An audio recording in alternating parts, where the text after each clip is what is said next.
సంగారెడ్డి నియోజకవర్గంలో జరిగిన అంబేద్కర్ జయంతి వేడుకల్లో ఉమ్మడి మెదక్ జిల్లా డీసీసీబీ వైస్ చైర్మన్ పట్నం మాణిక్యం పాల్గొన్నారు. భారత రాజ్యాంగ నిర్మాత, బడుగు బలహీన వర్గాల ఆశాజ్యోతి డాక్టర్ బిఆర్ అంబేద్కర్ 132వ జయంతి సందర్భంగా సంగారెడ్డి పట్టణం, ఇంద్రకరణ్ గ్రామం, ఫసల్వాది గ్రామాలలో అంబేద్కర్ జయంతి ఉత్సవాలలో పాల్గొని అంబేద్కర్ విగ్రహానికి పూలమాలలు వేసి శుభాకాంక్షలు తెలిపారు.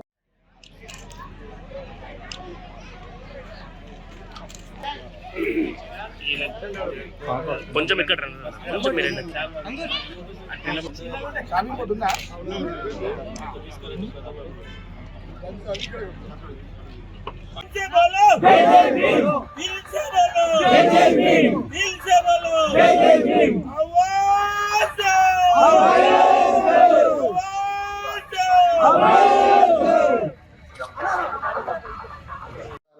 వీర యాదవ్ గారు, రామారావు గారు, జడ్పీటీసీ రాజు గారు, రాములు సార్ గారు, వేదికను అలంకరించినటువంటి అనేక మంది మేధావులు, కవులు, కళాకారులు, వివిధ కుల సంఘాల నాయకులు, విద్యార్థినులు, పాత్రికేయ సోదరులు అందరికీ కూడా మనస్ఫూర్తిగా ఈరోజు రాజ్యాంగ నిర్మాత డాక్టర్ బాబాసాహెబ్ 132వ జయంతిని పురస్కరించుకొని నిర్వహిస్తున్నటువంటి ఈ కార్యక్రమానికి విచ్చేసిన ప్రతి ఒక్కరికి కూడా మనస్ఫూర్తిగా అభినందన తెలుపుకుంటూ, చాలా మంది మేధావులు, మా అనంతయ్య సార్ ప్రిన్సిపల్ గారు, మా గురువులు,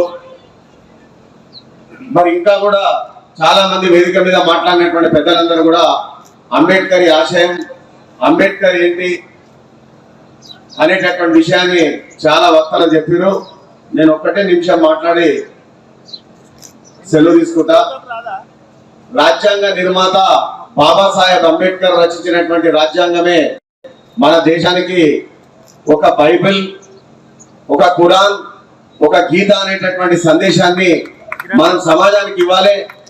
ఏమిటా పవర్ ఉందా అంటే రాజ్యాంగం రచించినటువంటి మన రాజ్యాంగం బుక్కుపై పవర్ ఉన్నదని చెప్తున్నాం. ఎందుకంటే పుట్టిన బిడ్డ మొదలుకొని చనిపోయే ముసలితనం వరకు పొద్దున్న లేస్తే 24 గంటల కాల చక్రాన్ని నిర్దేశించేటటువంటి పవర్ ఉన్నటువంటి ఏకైక పుస్తకం భారత రాజ్యాంగ పుస్తకం.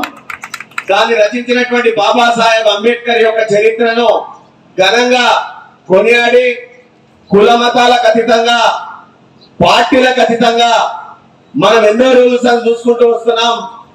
ఈ వేదిక ద్వారా అనేక మంది వక్తలు మరి గతంలో వాళ్ళు పడినటువంటి అవస్థలు, తాడిత పీడిత ఎస్సీ, ఎస్టీ, బీసీ, మైనార్టీలు అనేకమైనటువంటి కార్యక్రమాల్లో వాళ్ళు నయవంచన చెంది వాళ్ళకు జరిగినటువంటి అనేకమైనటువంటి అవమానాలను ఎదుర్కొనే మరి ఈ రోజు ఊపిరి పీల్చుకునే విధంగా మన ముఖ్యమంత్రి వర్యులు కేసీఆర్ గారు ఉద్యమం తర్వాత మన తెలంగాణ వచ్చినాక దేశానికే ఒక దిక్సూచి